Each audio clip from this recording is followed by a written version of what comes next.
മുച്ചി gold and diamonds. താനൂരിൽ civil station നിർമ്മിക്കുന്നതിനുള്ള നടപടികൾ വേഗത്തിലാക്കുമെന്ന് മന്ത്രി വി അബ്ദുറഹ്മാൻ. സിവിൽ സ്റ്റേഷൻ നിർമ്മിക്കാൻ ഉദ്ദേശിക്കുന്ന താനൂർ ചന്തപ്പറമ്പിലെ സർക്കാർ ഭൂമിയിലെ കയ്യേറ്റം പൂർണ്ണമായും ഒഴിപ്പിക്കുമെന്നും മന്ത്രി പറഞ്ഞു. താനൂർ നിയോജക മണ്ഡലത്തിലെ വികസന പ്രവർത്തനങ്ങൾ ത്വരിതപ്പെടുത്തുന്നതിനായി വിളിച്ചു ചേർത്ത ഉദ്യോഗസ്ഥരുടെ യോഗത്തിൽ സംസാരിക്കുകയായിരുന്നു മന്ത്രി. ചന്ത നടത്തുന്നതിന് മലബാർ ഡിസ്ട്രിക്ട് ബോർഡിൽ നിന്നും 1983 കരാറടിസ്ഥാനത്തിൽ വാങ്ങിയ ഭൂമിയാണ് ചന്തപ്പറമ്പ്. പിന്നീട് കരാർ റദ്ദാക്കിയെങ്കിലും സ്വകാര്യ വ്യക്തികൾ വർഷങ്ങളായി കൈവശം വെച്ചിരിക്കുകയായിരുന്നു ഇവിടം. 1 ഏക്കറും 74 സെന്റ് സ്ഥലവുമാണ് ഇവിടെ സർക്കാർ ഭൂമിയായുള്ളത്. ഇതിൽ 38.5 സെന്റ് സ്ഥലം സർക്കാർ തിരിച്ചുപിടിച്ചിട്ടുണ്ട്. ഈ ഭൂമിയിലാണ് ആദ്യഘട്ടത്തിൽ കെട്ടിടം നിർമ്മിക്കുക. റീസർവേയിലെ അപാകതകൾ പരിഹരിച്ച് ബാക്കി ഭൂമി കൂടി തിരിച്ചുപിടിക്കും.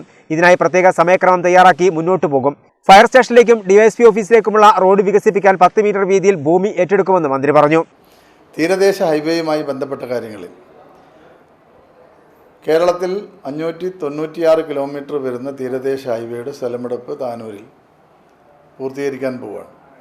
ഇനി മുതൽ തീരദേശ ഹൈവേയുടെ സ്ഥലം ഏറ്റെടുപ്പിന് തടസ്സം നിൽക്കുന്ന ആളുകൾക്കെതിരെ കേസെടുക്കേണ്ടി വരും. അത് സംസ്ഥാനത്തൊട്ടും തന്നെ ആ രീതിയിലാണ് മുന്നോട്ട് പോകുന്നത്. കാരണം ഈ ഒരു ഹൈവേ വരുന്നതോടുകൂടി നമ്മുടെ കേരളത്തിലെ ഏറ്റവും പ്രധാനപ്പെട്ട 3 പാതകളിൽ ഒന്നാണ് തീരദേശ ഹൈവേ. ഏറ്റവും വേഗത്തിൽ നമ്മുടെ തീരദേശത്തു കൂടി എല്ലാ പ്രദേശങ്ങളിലും സഞ്ചരിക്കാൻ കഴിയുന്ന റോഡാണ്. അതിൻ്റെ ഏറ്റവും പ്രധാനപ്പെട്ട റീച്ച് ഇപ്പോൾ പൂർത്തീകരിച്ചു കഴിഞ്ഞു. ബാക്കിയുള്ള 3 കിലോമീറ്റർ മാത്രമാണ് തടസ്സമായി നിൽക്കുന്നത്. ആ തടസ്സം നീക്കിക്കൊണ്ട് മുന്നോട്ട് പോകാൻ തന്നെയാണ് ഗവൺമെൻറ് തീരുമാനിച്ചിട്ടുള്ളത്. വേണ്ടി വന്നാൽ ഇനിയുള്ള തടസ്സങ്ങൾക്ക് കേസെടുക്കേണ്ടി വരും എന്നാണ് തീരുമാനിച്ചിട്ടുള്ളത്. മണ്ഡലത്തിലെ 4 പാലങ്ങളുടെ പണി പൂർത്തീകരിക്കുന്നതിനായി ഏറ്റവും മികച്ച രീതിയിൽ തന്നെ നഷ്ടപരിഹാരം നൽകി സ്ഥലം ഏറ്റെടുക്കും. 2 മാസത്തിനകം സ്ഥലമെടുപ്പ് പൂർത്തീകരിക്കും. പാലങ്ങളുടെ നിർമ്മാണത്തിനുള്ള ടെൻഡർ നടപടികൾ അടുത്ത മാസം തന്നെ ആരംഭിക്കും.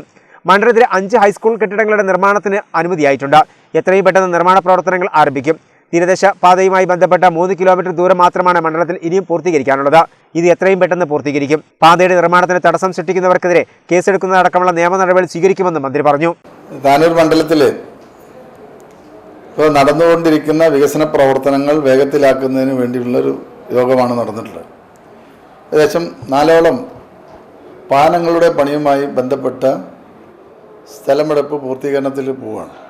അപ്പോൾ അവർക്ക് പണം നൽകുന്നതുമായി ബന്ധപ്പെട്ടാണ് ഏറ്റവും പ്രധാനമായിട്ടുള്ള തടസ്സങ്ങൾ നീക്കിയിട്ടുള്ളത്. ഇതിൽ ഭൂവുടമകൾക്ക് ഏറ്റവും നല്ല പാരിതോഷികം നൽകേണ്ടതുണ്ട്.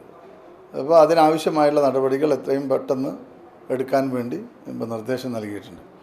എല്ലാ സ്ഥലമെടുപ്പും 2 മാസത്തിനകം പൂർത്തീകരിക്കാൻ ഇന്ന് ചേർന്ന യോഗത്തിൽ തീരുമാനമായി. അതോടൊപ്പം തന്നെ 4 പാലങ്ങളുടെ ടെൻഡർ നടപടികൾ ഈ അടുത്ത മാസം തന്നെ ആരംഭിക്കാനും തീരുമാനിച്ചിട്ടുണ്ട്. ഇതിനൊക്കെ പുറമെ തന്നെ ഇനി വരാൻ പോകുന്ന 5ഓളം വരുന്ന ഹൈസ്കൂൾ കെട്ടിടങ്ങളുടെ നിർമ്മാണം അതിനുള്ള അനുമതി ആയിട്ടുണ്ട്. ആ കാര്യങ്ങളിലും ഏറ്റവും പെട്ടെന്ന് തന്നെ തുടങ്ങാൻ തീരുമാനിച്ചിട്ടുണ്ട്. താനൂർ റെസ്റ്റ് ഹൗസിൽ ചേർന്ന യോഗത്തിൽ ജില്ലാ കളക്ടർ VR വിനോദ്, അഡീഷണൽ ജില്ലാ മജിസ്ട്രേറ്റ് NM മെഹർലി, മറ്റു റവന്യൂ, പൊതുമരാമത്ത് വകുപ്പ്, കൃഷി വകുപ്പ് ഉദ്യോഗസ്ഥർ തുടങ്ങിയവർ സംബന്ധിച്ചു.